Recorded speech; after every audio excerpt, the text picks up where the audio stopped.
बिस्मिल्लाहिर्रहमानिर्रहीम जाहिदा टोंडा सर्विस बहावलपुर तो। हाँ जी दोस्तों, की हाल है जी? ठीक है दोस्तों, अज तुहानूं असीं दसांगे कि मोटरसाइकिल का जिहड़ा इंजन दे विचों शर की आवाज़ आउंदी है तो तुसीं चैक नहीं करवाउंदे मकैनिक नूं, ते मोबाइल लेट चेंज करने की वजह तो जां हल्के वाली टैमी चैन पवाउण दी, लो क्वालिटी की टैमी चैन पवाउण की वजह तो ते इंजन दे नाल की मसला बनदा, उहदे बारे तुहानूं अज दसांगे।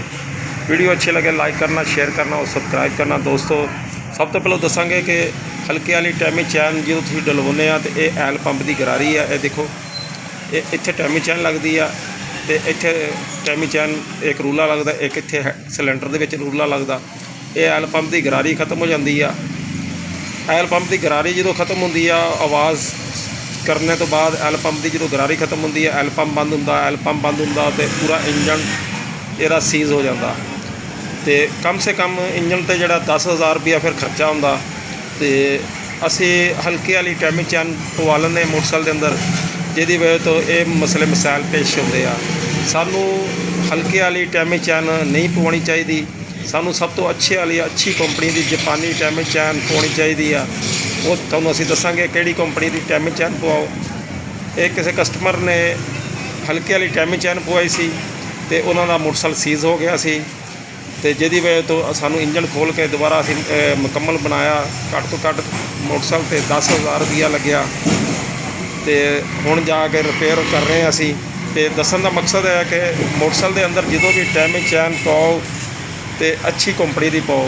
तो तुहानूं हुण दिखावांगे DID कंपनी की जापानी टैमी चैन ये पवाओ।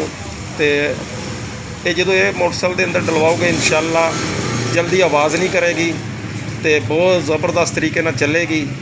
तो ये इसकी लाइफ बहुत ज़्यादा वा। मोबाइल थोड़ा जिहा भी कम हो जाए फिर भी ये ज़बरदस्त तरीके नाल चल जाती है।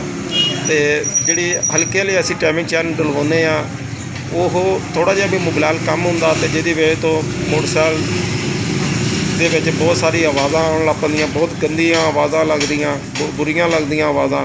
तो बंदा परेशान हो जाता कि मोटरसाइकिल के इंजन च किस तरह की आवाज़ आ रही है।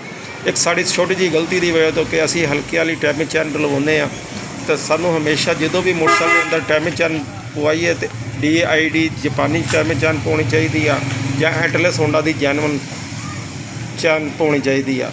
दोस्तों एटलस होंडा दे विच भी DID की जैनवन ही टैमी चैन आ, तो ये DID कंपनी की टैमी चैन आ। ये जिहड़े अंदर रूले जिन्होंने कहते असीं रबड़ के गुटके कहते हैं, इन्हां दी क्वालिटी बहुत ज़बरदस्त आ। ये कभी खराब नहीं होंदे।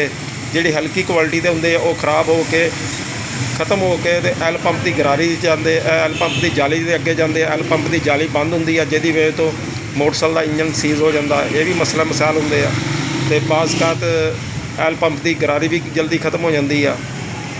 दोस्तों जो भी मोटरसाइकिल के अंदर टैमी चैन पवाओ, ਜਾਂ एटलस होंडा की जैनवन टैमी चैन पवाओ, ਜਾਂ DID कंपनी की टैमी चैन पवाओ।